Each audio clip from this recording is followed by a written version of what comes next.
साथ सौम्या। अभी हम राजद कार्यालय के पास खड़े हैं और यहाँ हम राजद प्रवक्ता से बात करेंगे। आइए हम चलते हैं अंदर और राजद प्रवक्ता से बात करते हैं। अभी हमारे साथ उपस्थित है राजद प्रवक्ता चित्तरंजन गगन। हम इनसे बातचीत करेंगे और जानेंगे, कुछ मुद्दों पे चर्चा करेंगे। सर, बिहार को विशेष राज्य के दर्जा के मांग पर नीतीश कुमार सरेंडर बोलते नजर आ रहे हैं, इस पर आपका क्या कहना है? देखिए, यह केवल इनका राजनीतिक हथकंडा था। कभी भी इनका नियत साफ नहीं रहा बिहार को विशेष राज्य का दर्जा दिलवाने के लिए। जब बिहार का बंटवारा हुआ 2000 में, उसी समय बिहार विधानसभा से सर्वसम्मति से प्रस्ताव पारित किया गया। 2002 में जब तत्कालीन प्रधानमंत्री अटल बिहारी वाजपेयी आए थे गांधी मैदान में जेपी सेतु का शिलान्यास करने के सिलसिला में, उस समय तत्कालीन मुख्यमंत्री आदरणीय राबड़ी जी ने सार्वजनिक मंच से उनसे मांग किया था कि बिहार के बंटवारे के बाद बिहार को विशेष राज्य का दर्जा मिलना चाहिए, और काफ़ी सकारात्मक जवाब प्रधानमंत्री जी द्वारा दिया गया। लेकिन जब यहाँ से हवाई अड्डा जाने लगे और साथ में नीतीश जी थे, क्या उन्हें समझाए, लेकिन उसके बाद वाजपेयी जी का रुख बदल गया और बिहार को नहीं मिला। उसके बाद भी कई बार बिहार विधानसभा से पास किया गया, लोकसभा में चर्चा हुई, नीतीश जी की अध्यक्षता में सर्वदलीय कमेटी बनाई गई, लेकिन नीतीश जी कभी भी उस कमेटी का मीटिंग नहीं कर सके, जबकि वहाँ पर केंद्र में मंत्री थे ही, और इन्हीं की अध्यक्षता में बनाया गया कि यहाँ से अब सर्वदलीय कमेटी बनाई जाती है जो भारत सरकार से बात करेगी, प्रधानमंत्री से बात करेगी। कभी भी नीतीश जी ने उस कमेटी का बैठक बुलाया, न कभी उसके लिए पहल की। उसके बावजूद भी जब लोकसभा में इस पर विशेष चर्चा हुई, दूसरे स्टेट के जो नेता जो थे उन लोगों ने इसका समर्थन किया, लेकिन नीतीश जी उस समय हाउस से ही एब्सेंट हो गए थे। यह स्थिति रही। बाद में एक राजनीतिक मुद्दा के रूप में उसको जब उनका अपना राजनीतिक स्वार्थ दिखाई पड़ने लगा, उस रूप में उसका इस्तेमाल करने लगे। पटना में रैली किए, अधिकार रैली, उसके बाद दिल्ली में जाकर रामलीला मैदान में मीटिंग किए और वहाँ पर आह्वान किए, बहुत कुछ किए। केवल वह राजनीतिक लाभ के लिए किए, लेकिन कभी भी सीरियस नहीं रहे इसके प्रति। सर, जातीय जनगणना को लेकर के जहां सारे दल एकजुट है, वो जातीय जनगणना कराने की मांग कर रहे हैं, वही भाजपा इसे समर्थन देते नहीं दिख रही। कोर्ट का जब आदेश जारी हुआ उसके बाद अब तक पीएम मोदी का कोई बयान नहीं आया है, इस पर आप क्या कहना चाहेंगे? देखिए, नीतीश जी एनडीए के साथ में हैं और एनडीए के एक महत्वपूर्ण नेता वे हैं, और उसके बाद अगर भारत सरकार इस ढंग से कोर्ट में हलफनामा दायर कर इनकार करती है, अब क्या उनके मन में है, उनके नियत में क्या है? हर मुद्दा को केवल राजनीति इस्तेमाल करते हैं, नियत बहुत कुछ साफ रहता नहीं है। इस पर भी अब वहाँ पर बोले थे कि हम जा रहे हैं पटना, इस पर विचार करेंगे। क्या उनका कदम होगा यह देखने वाली होगी, लेकिन विश्वसनीयता उनकी नहीं है।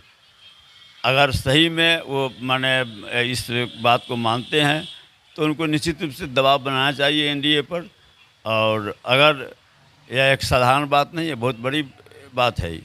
और अगर यह मांग अगर भारत सरकार नहीं मानती है तो उनको निर्णय लेना चाहिए कि एनडीए के साथ उनके रहने से क्या फ़ायदा हुआ। चुनाव के समय डबल इंजन की सरकार बोलते थे, नीतीश जी भी बोलते थे कि हम इसलिए जब महागठबंधन छोड़ के गए तो उनके द्वारा कहा गया कि डबल इंजन की सरकार बनेगी बिहार में और बिहार का विकास जो है और भी तेज़ी से बढ़ेगा। लेकिन जो भी देख रहे हैं कि इनका तो कोई डिमांड जो है उसको केंद्र सरकार नहीं मानती है, तो केवल अब जिस ढंग से सत्ता के प्रति उनका मोह है, कुर्सी के प्रति, अब इसलिए शंका होती है कि क्या वो करेंगे, वास्तव में करना चाहते हैं केवल, या सत्ता में बने रहने के लिए सब केवल उनका ढकोसला है। तो आ जाएगा सामने, जैसे कि बिहार को विशेष राज्य का दर्जा का मुद्दा आ गया सामने में, उसी ढंग से हो सकता है यह भी जो है उसी ढंग से अनुराग के राजनीतिक मुद्दा के रूप में अंत में वही साबित होगा कि हाँ।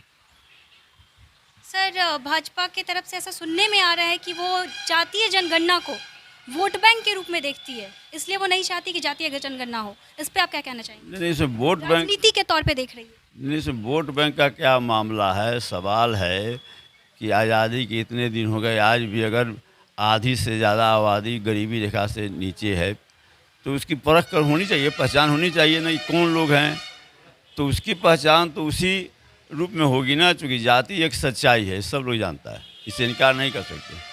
तो यह तो पता चल जाएगा जाति जनगणना से कि हाँ साहब, समाज के किस वर्ग और समुदाय में क्या स्थिति है, उनकी शैक्षणिक स्थिति क्या है, उनकी आर्थिक स्थिति क्या है, उनकी सामाजिक स्थिति क्या है। और जब वह पता चल जाएगा, सही आंकड़ा जब सामने आ जाएगा, तो फिर उसी ढंग से योजना बनाने में सरकार को सहूलियत होगी। उसके लिए विशेष योजना, जो काफ़ी पीछे हैं उनके लिए विशेष अवसर देना, विशेष योजना उनके लिए बनाना। तो इसलिए कोई राजनीतिक मुद्दा नहीं है, यह विकास का मुद्दा है और राष्ट्र निर्माण का मुद्दा है।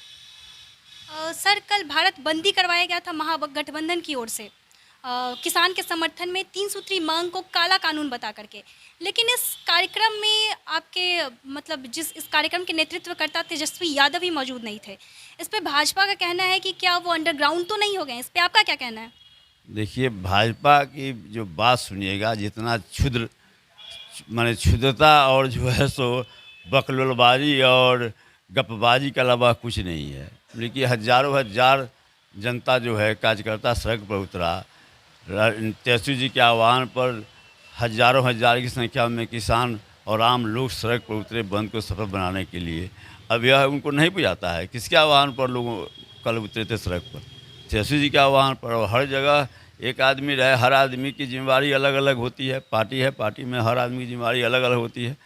तो कई तरह की जिम्मेवारियाँ होती हैं, लेकिन जो भी लोग उतरे हुआ तो तेजस्वी जी के आह्वान पर उतरे। अब उनको नहीं बुझाता है, अब दिमाग में खोपड़ा भरा हुआ है, तो क्या कहा जाए। सवाल है कि जो है सो उनमें यहाँ तो एक पर एक विद्वान लोग हैं। अब उनके सुशील मोदी जी हैं, जो कहते हैं कि हाँ भाई, पहला प्रधानमंत्री नरेंद्र मोदी जी हुए जो मुख्यमंत्री थे। अब ऐसे ऐसे विद्वान लोग जब वहाँ पर हैं तो जो है सो फिर कल्पना कर सकते हैं, थ्योसोलॉजी, जुमलेबाजी, इसके अलावा तो उन लोगों के पास में कुछ है नहीं। तेजस्वी जी नहीं थे तो किसके लोग थे उतरे हुए जो सड़क पर थे? तो ये सब बकलोलबाजी है। ये लोग तो बकलोलबाजी करता है, और कुछ तो है नहीं इन लोगों के पास में। जवाब देने के लिए इन लोगों के पास में कुछ नहीं है।